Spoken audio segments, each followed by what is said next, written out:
வணக்கம். திருமதி சந்தியா சிவராமகிருஷ்ணன், திருவல்லிக்கேணியிலிருந்து.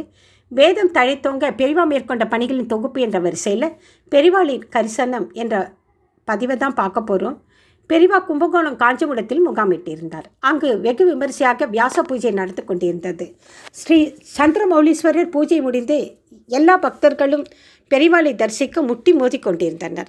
அவரின் திருக்கரங்களால் அபிஷேக தீர்த்தம் வழங்கி கொண்டிருந்தார். வரிசையில் பக்தர்கள் வர அதில் ஒரு பக்தரின் முறை வந்தது.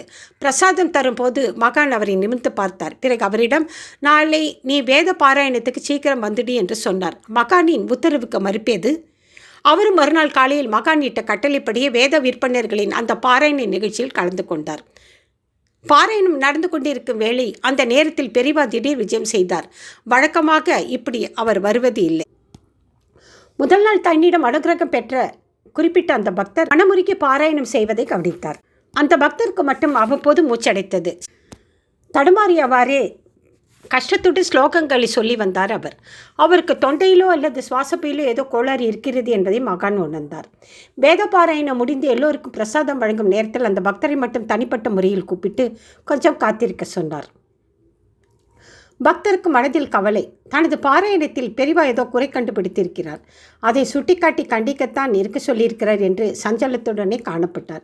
சிறிது நேரத்தில் அங்கே ஒரு வைத்தியர் வந்தார். மகானின் உத்தரவுப்படி அந்த பக்தரை வைத்தியர் நன்றாக பரிசோதித்தார். பிறகு அவரை தன் மருத்துவமனைக்கு அழைத்துச் சென்று பல சோதனைகளை நடத்திய பின் அந்த பக்தருக்கு இதய நோய் இருப்பது தெரிய வந்தது. அதனால் தான் பாராயணத்தின் போது மூச்சு திணறல். பெரிவா கட்டளைப்படி பக்தருக்கு நல்ல வைத்தியம் செய்யப்பட்டு அறுவை சிகிச்சை இல்லாமல் குணப்படுத்தினார் வைத்தியர். சில நாட்களுக்கு பிறகு அந்த பக்தர் பெரிவாளை தரிசிக்க வந்தார்.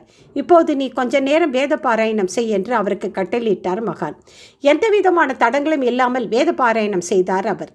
வரவிருந்த பெரும் தீங்கிலிருந்து காப்பாற்றியவருடைய மகானை சாஷ்டாங்கமாக விழுந்து நமஸ்கரித்தார் பக்தர். தாயினும் சால பறிந்த தயாளன், பெரிவா சரணம் சரணம் என்றார் அவர். ஹரர சங்கர ஜெய் ஜெய் சங்கர, ஹரர சங்கர ஜெய் ஜெய் சங்கர. நன்றி, வணக்கம்.